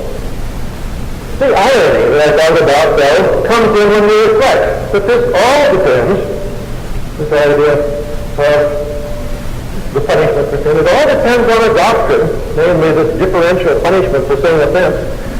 It depends on a doctrine expressly, and I would say also beautifully, repudiated by our Lord Jesus Christ in Matthew 25. I quote, "For inasmuch as you have done it unto the least of these, you have done it unto me." End quote. Which, unless my exegesis is just all left, I mustn't even allow the possibility of being wrong, so I'll take that back, strike that. Which states that you shouldn't punish differentially, that sins done to anybody are just all equally bad. Well, stick around. Even worse is to come. Let's go talk about the justice of God. Human justice, we all agree, I hope we do, demands that there be some proportion at least between crime and punishment. We have just seen that there isn't any such in divine justice, at least the divine justice as Dr. Warren describes it to us. He did say last night that God does proportion the punishment to the offense. And in a sort of way, this is done in Dante's Inferno, which is my least favorite classic, incidentally. But I've been unable to find any scriptural text supporting this, or indeed any Orthodox writer who doesn't say that the worst you could suffer on earth is a mere flea bite compared to the least you could suffer in hell. But I await Dr. Warren's citations on this point. Human justice also admits extenuations. In particular, it admits ignorance as an extenuation, or even in full. He would get you off the hook completely in some cases. If you don't and can't know that what you are doing is a crime, you are well off. Not so with God. He condemns all the heathen, no matter how virtuous and no matter how impossible it was for them to have heard the word. He condemns them all to eternal torment. That is why missionaries, so often I guess still think of their task as so urgent. If they don't get the word out, how appalling it would be that all those souls that might have been saved will instead be roasted. This does great credit to their humanity, but I'm afraid it does little credit to their intellect in accepting this kind of whole scheme of divine justice, etc. To go on about merely human ideas of what is right, they usually require that punishment should have some purpose, ideally to reform the criminal, or at least to deter others. I say our ideas usually embody this requirement, for there are some who hold that evil, objectively, as they would say, requires retaliation, whether it accomplishes anything else or not. They have it coming to them. But even those who think this way commonly think that it is at any rate desirable that punishment should reform and or deter, and that if it can't, it ought at least to be moderate. I suspect that even Dr. Warren thinks this way when he is lovingly chastising his children, as he told us he did. And to take another example, you remember Tom at the end of Ruth, when he has the Ku Kluxer tied up to the tree and completely at his mercy. This Ku Kluxer has beat him literally within an inch of his life and done all kinds of other atrocities to him. He can retaliate, but he doesn't. Now, I think that most people who saw that thought that Tom was a highly moral person for that. I think one of the points there was to make that he was a better Christian than this Ku Kluxer. But Dr. Warren, I guess, would have us that some requirement of justice was unfulfilled. So he should have beat him within an inch of his life. I don't know, I thought that Christianity preached forgiveness of sins and so on, but no, it doesn't. The punishment of God in the hereafter entirely lacks these features. It cannot reform. The authorities, all of them that I've read, unanimously agreed that the damned souls cannot possibly repent by any possibility. Which, by the way, poses a very nice question about the sense of any in which the souls in hell can be said to be human, since it seems an essential characteristic of humans, according to Dr. Warren at least, that they have free will. Indeed, they're in the same boat. They can't sin, so they're not moral agents by Dr. Warren's definition. While we're quoting these things, I'll give you a direct quote from his book. Where is it? Oh, yes. Have atheists proved, etc., page 33. The possibility of evil is analytical to the definition of moral agency. That analytical is a piece of jargon. What he means is that you can't possibly, logically possibly, be a moral agent if you can't possibly sin. Which, indeed, he's repeated here tonight. Well, so the punishment in hell cannot be reformatory. I know that the threat of it is supposed to be a deterrent. That is indeed the reason why, until fairly recently, it was thought terribly wicked to raise any questions about its reality. Even people who didn't believe it occurred thought that, well, that's what you've got to preach to the people to keep them in their place, keep them from raping and pillaging. However, I'm afraid that experience has shown quite conclusively that as a deterrent, hellfire is a very feeble one. Surely omnipotence could have thought of something more effective. If omnipotence needs suggestions, I might say that just a few twists in the human psychology, for instance, would have done the job. Would omnipotence not be able to do that? And if that's the reality, after all, he wouldn't be making us any less rational, quite the contrary. Last here, just about the most monstrous human injustice that it's possible to conceive would be a case in which the judge condemned a criminal in a case where the criminal was only an agent. The judge himself was the brains and the instigator of the crime. But this, despite his disclaimers, this is precisely what Dr. Warren's God does in every case. God is the first cause, the author of everything, consequently the author of all sin and crime. I have already shown that Dr. Warren cannot escape this conclusion by appealing to free will. God created Matson, knowing full well that Matson would do what he did. He didn't have to create Matson, but he did. If I planted a bomb in this auditorium and it went off and blew you all up, it would be my fault and not the bomb's. And it wouldn't make a particle of difference if the bomb I made was a free moral agent, whatever that's supposed to mean. I have a few minutes left. I will use them to correct Dr. Warren's papers for tonight. I asked Dr. Warren whether it is possible for God to sin, and he replied emphatically, no. Well, I don't want to catch people in debating points, but I think I am justified in referring again to the quotation I read you. The possibility of evil is analytical to the definition of moral agency, since that is its into the very notion. So, if God can't possibly sin, then by Dr. Warren's doctrine he can't be a moral agent. It seems to me to be embarrassing. I went on to ask if he's not possible for God to sin, is he a moral agent? This is the reply.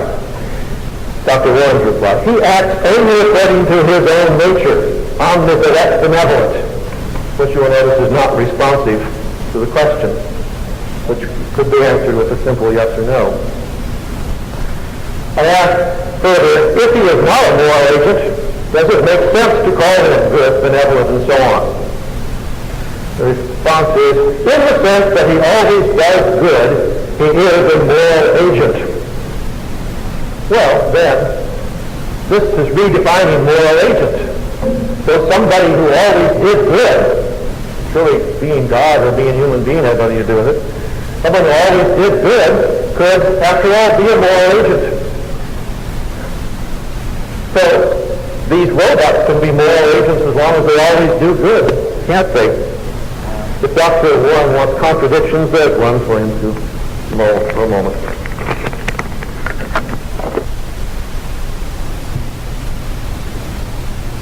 Dr. Matson, gentlemen moderators, ladies and gentlemen, I'm happy to be before you again for the last of the 20-minute speeches which I shall have this evening.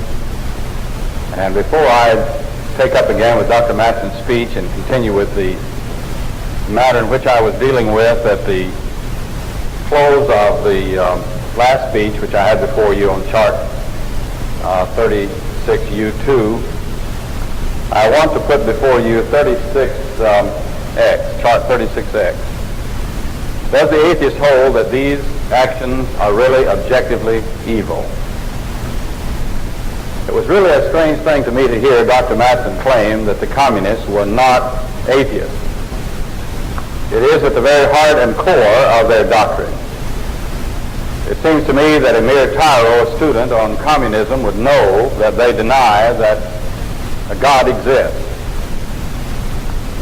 And it is a logical implication of their doctrine to do as they do. It is clear from reading their own philosophy dictionaries that they hold that what is right is what advances communism. And I'm sure that they would echo the words of my fellow disputant in this debate, can't you just see that's right? And at this good moment you have heard nothing in this debate from Dr. Matson except a purely subjective position. He has given you no real reason other than the fact that he himself holds that it simply is not good that God would punish anybody. I want to show you something of the things that are going on presently in this world, and they're going on because of communism. Now, down through history where we find people who have been religious, perhaps even to claim to be Christians, and perhaps have done things of this nature, it is not because of that, but in spite of it. Those who follow the Bible, those who follow the New Testament, are loving and kind and considerate of their fellow man. And they do not be guilty of what the Nazis were guilty of. And however much it displeases Dr. Matson to have this brought to his attention, that his doctrine allows no way actually to say that what they did was wrong, that given his view, the Nazis had just as much right to say we were right as the Jews did to say they were wrong, or that we Americans and the British and the Russians did to say they were wrong. I'm sure that you can see that he has no basis other than Wallace Matson. Dr. Matson, when we want to decide a moral question, what shall we do? Shall we come to you and say, will you please tell us just how you see it? So that you can say, can't you see that? So that we also may see it? But if Adolf Hitler had been there, he wouldn't have said that. But he ascribes it all to something like ignorance. It couldn't be just wickedness or evil, could it? These men were responsible for what they did, and for that reason they were punished. Not by the law of Germany, for that law did not say for them not to do it. Not for the law of England or America, because they were not under that law. But because of a higher law that men recognize. Even men such as Dr. Matson implicitly recognize that higher law, and over again he does it. I recall an essay by W.T. Stave in which he seeks all through it to try to create the impression we cannot really know there is God. And then at the end he begins to plead for men to strive for noble aims and great ambitions to do that which is good and right. I've never talked to an atheist with any time but what he contradicted himself along this line. But I want you to see what's going on in the world presently. On April the 17th, 1975, or according to Time magazine of July the 31st, 1978, on April 17th, 1975, various units of Cambodia's communist insurgents began entering the capital of Phnom Penh. Oh, Dr. Matson says, don't try to tie me in with the Nazis or the communists and their atheism. But he wants to tie me in with every kind of theologian of every stripe he's ever thought of, down through all of history. Dr. Matson, I accept what the Bible teaches about Christianity.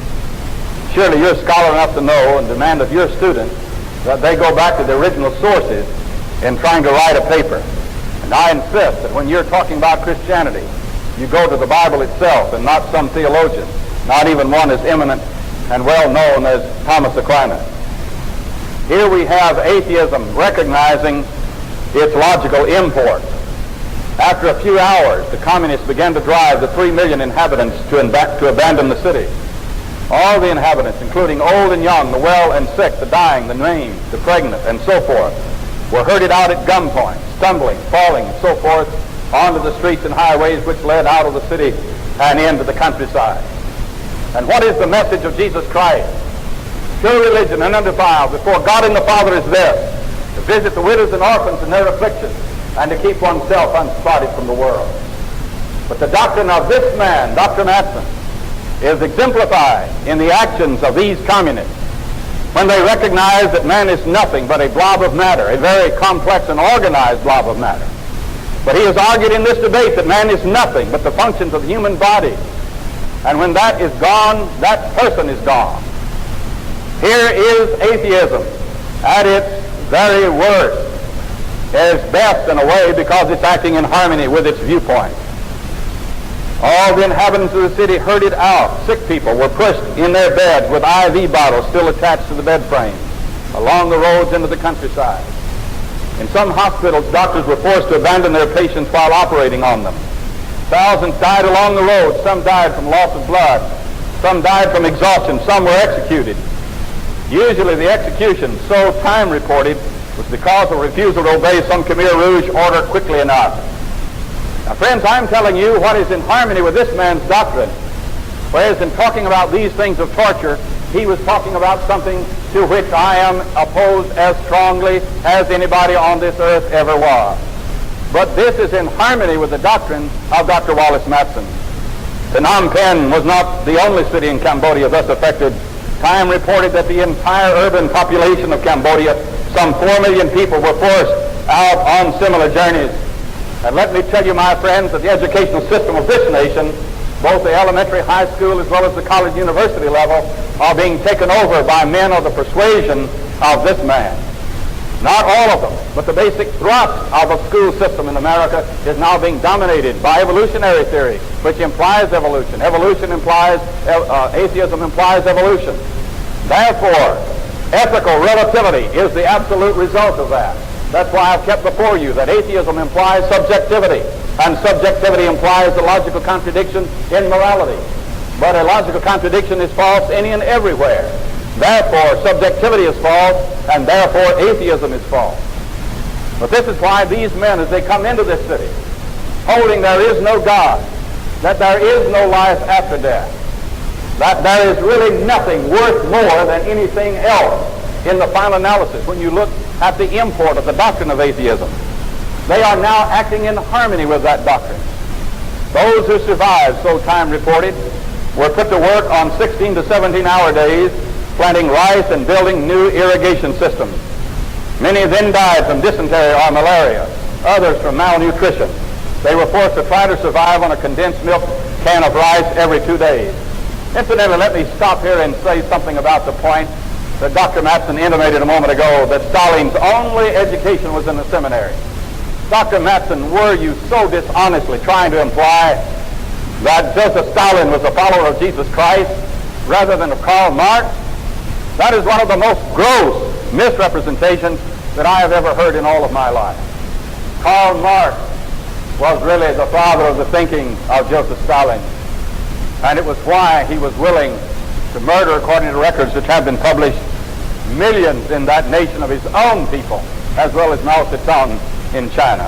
I don't know what result may be to me personally for making that statement, but I do know that it has been reported and will be, and I'll read right here below. Others were taken away at night by guards of the Khmer Rouge and were shot or bludgeoned to death. That's in harmony with atheism. There's no difference in taking a child by the heels and knocking his brains out against the wall or stomping a cockroach. There is really no difference. They're both nothing but matter in motion. Estimates. First, the lowest estimate of the bloodbath to date by starvation, disease, and execution is in the hundreds of thousands. My friends, it is so bad that a man of the liberal viewpoint and pacifist viewpoint of Senator George McGovern has indicated that there ought to be considered some kind of invasion of that country in order to do something about the slaughter. The highest estimate is that more than 1 million out of a population of approximately 7 million have died. 1/7 of that population have died because of the doctrine of atheism. And it is reported that killing continues. Phnom Penh is now a ghost city. Time compared this outrage, which it indicated may be the most dreadful infliction of suffering on a nation by its government in the past 30 years. It to the following of the Nazis' final solution to the Jews, something of the Holocaust which we saw on television, and the sending by Stalin and Mao Zedong of millions to their death. And I'd like for Dr. Matson to check these statements. The above events and their acts were really objectively evil, and if so, why? Something more than just your own subjective feeling about it, or those who were guilty of the above acts deserve to be punished. Now, do they deserve to be punished? Is there any element of retribution involved in this whole case? All right, I want to continue now where I was in setting out the positive elements of the Christian response to the argument from evil. I had stopped at proposition W3B on chart 36U2, where I had indicated it is not evil that there is evil. Now in proposition W3C, bear in mind now that I am replying to what he has said in his misrepresentations of New Testament Christianity. Going to various theologians and so forth does not do it. I plainly recognize that God promises that he will do what he says he will do. He will bless the righteous, and he will punish the wicked. But the monstrous things that Dr. Matson has talked about on various occasions are not what the New Testament says. Let us note that evil results in every case from an abuse of the free moral agency of man. I'm talking here about intrinsic evil, that which is evil within and of itself, without any note of its consequences. Sin, violation of the will of God, this is the only intrinsic evil. A man may suffer because of something or other, and it may embitter him and cause him to turn against God, in which case he has been the victim of instrumental evil. Or he may suffer and because of suffering turn to God. I myself have recently undergone a great deal of suffering by reason of sickness. It helped me to turn perhaps even more strongly to God, to depend upon him more. I could perhaps have turned in bitterness and say, why am I suffering this way, as some people have done? That would be instrumental evil or instrumental good, whether it leads to obedience or disobedience to God. And it is not evil that there is that situation, nor is it evil that God tries to deter man from sin, or that he tries to reform him after sin, or that he will sin, or that he will punish him in a manner of retribution for what he deserves when this life is over. I asked Dr. Matson to tell us a moment ago how he could decide, granted the hypothesis which he regards as counterfactual, that what sin should have by way of punishment, if indeed God exists and man survives physical death. How does he know what sin should be? The only way he could know is that God would tell him. Proposition W4, it is not the case that good is opposed to evil in such a way that a good thing always eliminates evil as far as it can. This is to say, to oppose this is to say that the very moment anything happened evil, God would obliterate it. But this is simply not the case.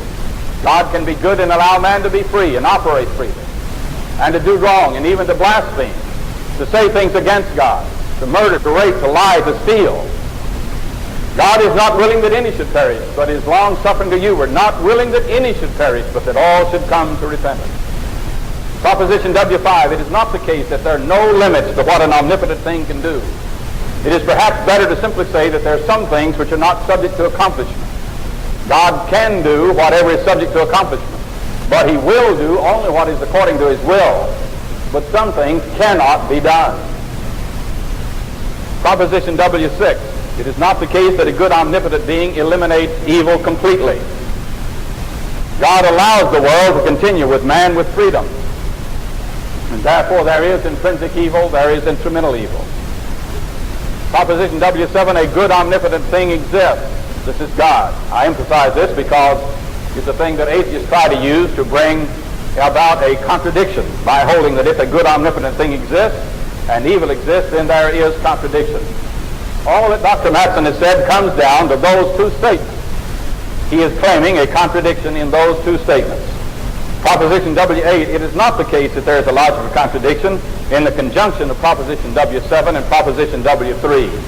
That is, that God, who is good and omnipotent, exists and evil exists. There is no contradiction in that, and he hasn't shown it to be so. His colleague in atheism, Dr. J.L. Mackey, recognized that is not immediately evident. Oh, Dr. Matson thinks it is. He says, oh, you can just see it. But Dr. Mackey knew that it wasn't immediately evident, and he introduced quasi-logical rules to try to get it in there. Dr. Matson's argument on evil is simply not complete, as I showed you last evening.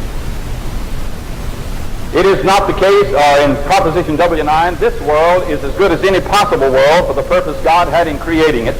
That is, to be the ideal environment for soul making.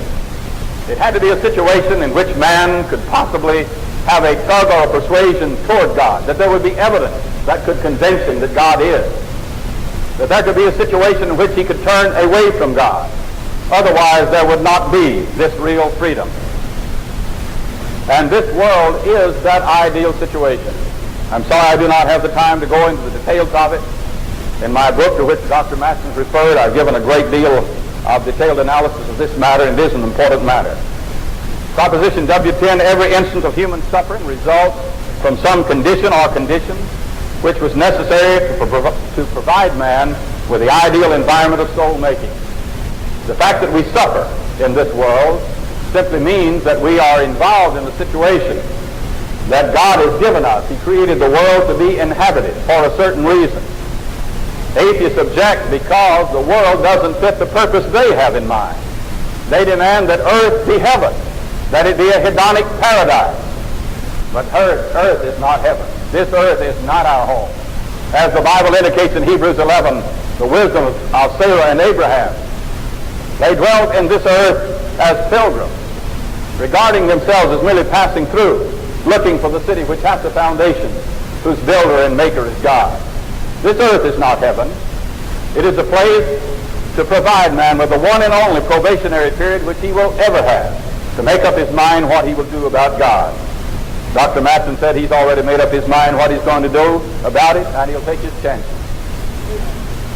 Dr. Matson, the Bible teaches the judgment day is coming, and I plead with you to be willing to consider the evidence to that end. Proposition W10A, God is not blameworthy for having created a world in which righteous and wicked persons suffer during earthly life. Sometimes men say, well, I wouldn't object to it if only the wicked suffer. But if the righteous suffer, then I cannot allow that. But God has recognized in his infinite wisdom that even the righteous need to live in this kind of place while we are in our probationary period. Proposition W10, God is not blameworthy for having created a world in which there seems to be, at least to some people, this teleological suffering. That is, suffering which has no point. There is a way of explaining all instances of suffering in the light of the revelation which God has given us.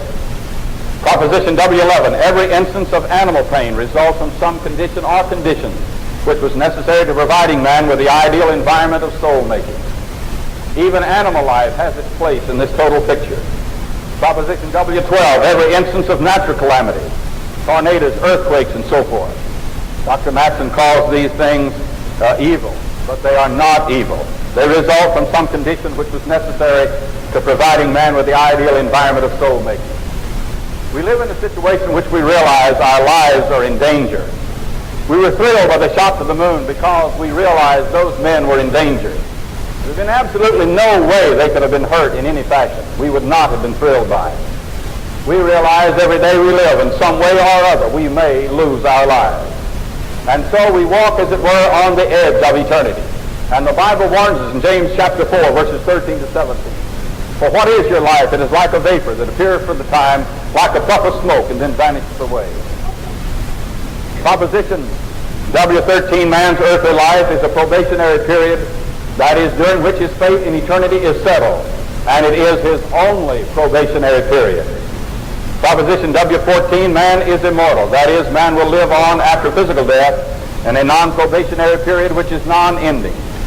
Proposition W15, the stakes in eternity, the blessings of heaven and the punishment of hell are of such magnitude as to render all suffering in this life of no ultimate negative significance. Now, what is accomplished by these 22 propositions? If each of these 22 propositions is true, or even if it is even possible that they are true, then the atheistic effort to prove that theism necessarily involves a logical contradiction fails. Now bear in mind, this is the one and only effort that he has made, to say that God cannot exist because he envisions a logical contradiction between God and eternal punishment and evil in this world. Based upon what? Nothing but his own opinion, nothing but his own feeling.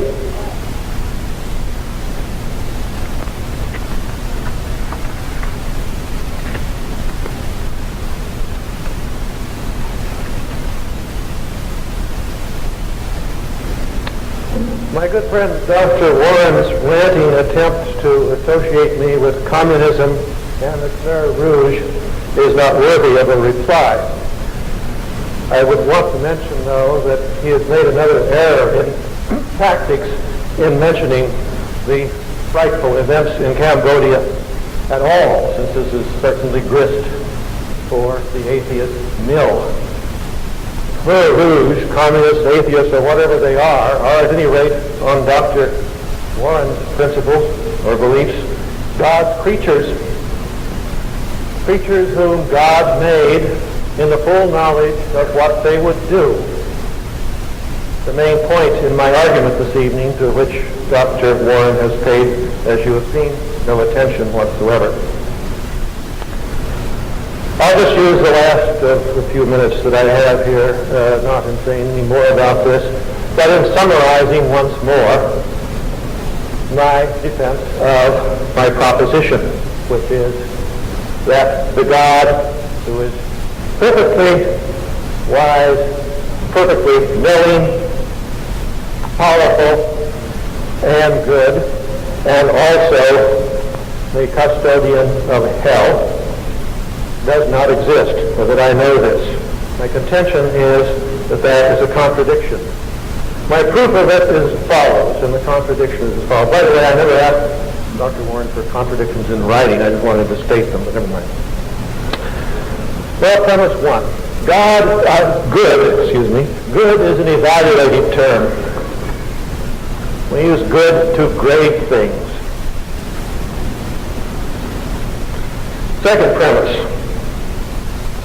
Nothing that brings about eternal pointless torment can be evaluated as good, no matter how lax the standards by which this evaluation is carried out may be.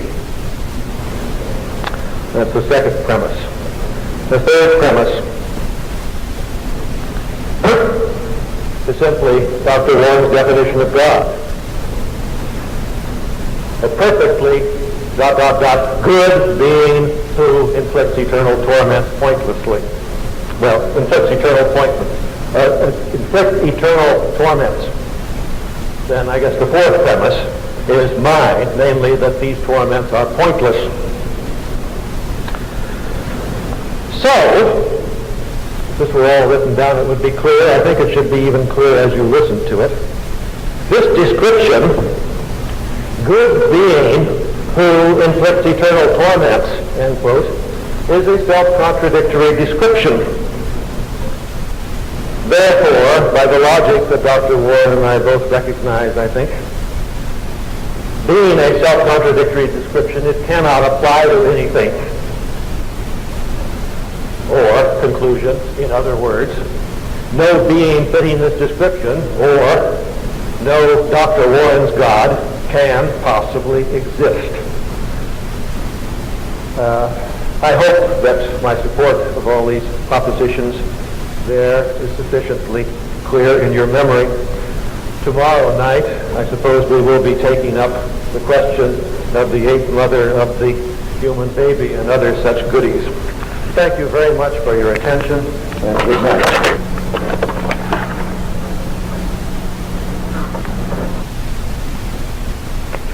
Dr. Matson, ladies and gentlemen, I'm going to take, in spite of the fact that I need time to speak on various matters, I want to, because he's referred to this again and again. It's a very trivial matter, but I simply cannot allow him to get away with it. In the matter of his saying that this proposition is my proposition, as if something had been forced upon him, I read to you here from a letter from Gary Ely to Dr. Wallace Matson.